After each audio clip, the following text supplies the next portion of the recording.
A federal appeals court ruled Wednesday upholding a 2017 state law that ends the popular practice of straight ticket voting for this year's general election. The bottom line, it means Texan voters will not be able to select every candidate of a major political party with just one punch. A three-judge panel on the 5th U.S. Circuit Court of Appeals overturned the decision, ruling that the law ending the one-punch option should go into effect even as voters and election administrators contend with the coronavirus pandemic.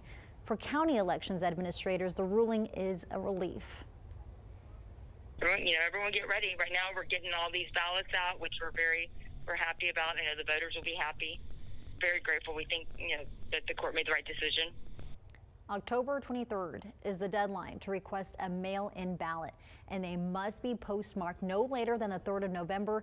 Sands tells 3 News that more than 14,000 mail-in ballots have been printed and are being readied for mail. Her office received 300 requests for mail-ins just today and tells 3 News the requests will all be honored and ballots will be sent out ASAP.